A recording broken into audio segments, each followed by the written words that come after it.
Sekitar 240,000 kanak-kanak berusia sehingga 6 tahun akan menerima tukukan sekali sahaja sebanyak $400 ke akaun pembangunan anak atau CDA mulai pertengahan bulan ini. Jumlah itu seganda lebih tinggi berbanding tukukan tahun lalu. Ini sebahagian daripada peningkatan ke atas pakej jaminan yang diumumkan dalam Belanjawan 2023. Dana dalam CDA boleh digunakan untuk menampung biaya pendidikan dan jagaan kesihatan kanak-kanak berkenaan atau adik-beradiknya di institusi-institusi yang diluluskan. Pemegang amanah CDA akan dimaklumkan menerusi SMS, email atau surat selepas tukukan itu dimasukkan ke dalam akaun. Kiriman SMS akan mengandungi ID MSF sebagai langkah berjaga-jaga terhadap penipuan. Rakyat Singapura berusia antara 7 hingga 20 tahun seharusnya sudah menerima tukukan sekali sahaja sebanyak $300 ke dalam akaun EduSave atau akaun pendidikan pos menengah mereka pada Mei. Ketua Penguasa Kewangan Singapura MAS, Ravi Menon akan bersara pada 1 Januari depan selepas berkhidmat dalam sektor perkhidmatan awam selama 36 tahun. Ini bermakna Encik Menon 59 tahun tidak akan berkhidmat sehingga Mei 2025 sebagaimana diumumkan sebelum ini ketika dilantik semula sebagai Ketua MAS bagi tempoh 2 tahun.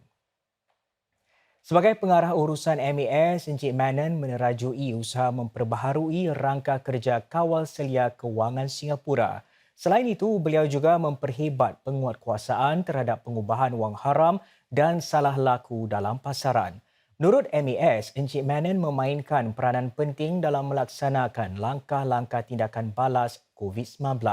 Antaranya, pembiayaan kos rendah untuk bank-bank, menyokong syarikat-syarikat kecil dan sederhana dengan lebih baik serta mempercepatkan usaha pendigitalan dan latihan bagi kaki tangan dalam sektor kewangan. Jawatan Encik Menon akan diambil alih oleh Encik Chia De Jun. Encik Chia kini berkhidmat sebagai Setiausaha Tetap Pembangunan di Kementerian Tenaga Manusia. Beliau akan menggalas tugas sebagai bakal pengarah urusan MAS pada November ini dan menyandang jawatan itu secara rasmi pada 1 Januari depan. Encik Chia pernah berkhidmat di MAS selama 18 tahun di mana beliau memegang jawatan kepimpinan dalam fungsi utama Bank Pusat itu seperti pelaksanaan dasar-dasar kewangan dan pengurusan rizal. Perdana Menteri Lee Hsien Loong mengetuai perwakilan Singapura ke Sidang Punca ASEAN dan mesyuarat-mesyuarat berkaitan dengannya di Jakarta dari esok hingga Khamis ini. Para pemimpin akan membincangkan tentang pengukuhan integrasi ASEAN dan peluasan kerjasama dalam bidang-bidang utama seperti ekonomi hijau dan digital. Para pemimpin juga akan membincangkan cara-cara memastikan kerelevanan dan ketelusan ASEAN. Mereka juga akan saling bertukar pandangan berhubung perkembangan serantau dan antarabangsa termasuk keadaan di Myanmar.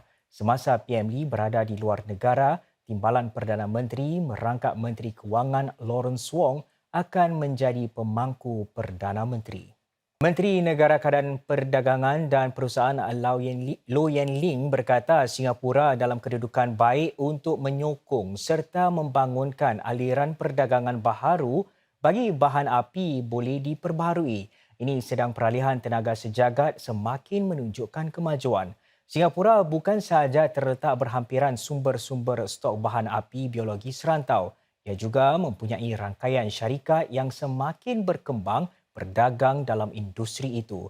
Satu lagi kekuatan Singapura adalah keupayaan penapisan dan pemprosesannya.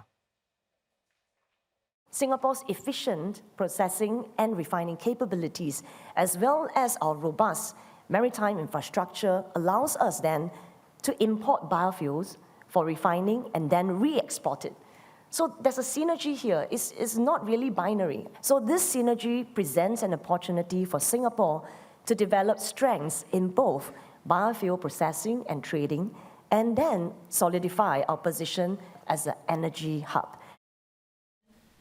Berucap di sidang Petroleum Asia Pasifik, Cik Loh juga menarik perhatian bahawa Singapura sedang berusaha untuk menyelaraskan piawai bagi mengurangkan halangan kepada perdagangan bahan api biologi. Sekalipun Singapura komited untuk berganding bahu dengan sektor perniagaan bagi mengemudi peralihan tenaga sejagat, sebahagian pakar industri percaya perlunya mencari keseimbangan yang baik di antara keterjaminan, kemampuan dan kemampanan. Pengendali prasekolah Kinderland di Woodlands Smart didenda $5,000 dan lesennya dikurangkan kepada 6 bulan berkuat kuasa serta-merta. Ini ekoran kesan serius insiden baru-baru ini yang berlaku di pusat prasekolah tersebut. Agensi Pembangunan Awal Kanak-Kanak atau ACDA menyatakan ia tidak akan memperbaharui lesen pusat itu sekiranya piawaian jagaan tidak ditingkatkan selepas 6 bulan. Sementara itu, agensi tersebut akur ia seharusnya bertindak lebih pantas untuk memecat guru yang didakwa menganiayai kanak-kanak di bawah jagaannya. Guru itu memukul seorang anak perempuan 23 bulan dan memaksa anak tersebut untuk berbaring sebelum menuang air ke dalam mulutnya. Dalam satu kenyataan yang dikeluarkan hari ini, Ketua Pegawai Eksekutif CEO ACDA memohon maaf kerana tidak melepaskan guru itu semasa siasatan sedang dijalankan. ACDA menurut beliau akan terus meningkatkan protokol dan penyediaan latihan buat kaki tangannya. Siasatan ACDA turut mendapati seorang lagi guru di prasekolah itu menggunakan kaedah tidak wajar untuk mengehadkan pergerakan seorang kanak-kanak 3 tahun dalam 2 kejadian. ACDA mengeluarkan amaran terhadap guru tersebut dan dia akan dipantau rapi selama 3 bulan. Dia juga dikehendaki menjalani latihan ulangan mengenai cara menguruskan kanak-kanak. Seorang lelaki warga Cina yang dikaitkan dengan 4 kes pecah rumah didakwa di mahkamah hari ini. Wei Qingyu, 35 tahun, diberkas di lapangan terbang Changi sebelum dia dapat meninggalkan Singapura. Ini hasil keberanian 4 individu yang cuba menahan lelaki tersebut. 4 individu itu, 2 lelaki dan 2 pembantu rumah hijrahan dijulang dengan anugerah semangat kemasyarakatan awam hari ini. Ini bagi keberanian dan semangat kemasyarakatan mereka dalam cuba menahan lelaki tersebut sebelum para pegawai polis tiba di tempat kejadian. Keempat-empat kes pecah rumah itu dipercayai berlaku di Pasir Ris pada 1 September, salah satu kes tidak dilaporkan. Dalam satu kes, wang tunai bernilai $1,500 dilaporkan hilang. Menurut polis, penangkapannya dijalankan dalam tempoh 19 jam selepas kes pertama dilaporkan. Wang tunai berjumlah $1,600 serta pelbagai mata wang asing bernilai $1,900 dirampas daripada lelaki berkenaan. The suspect showed a blatant disregard for the law by committing housebreaking while he was in Singapore. I'd like to commend the bravery of the migrant domestic workers and the members of the public who assisted the police. This case exemplifies how the police work hand in hand together with the community to keep Singapore safe and secure.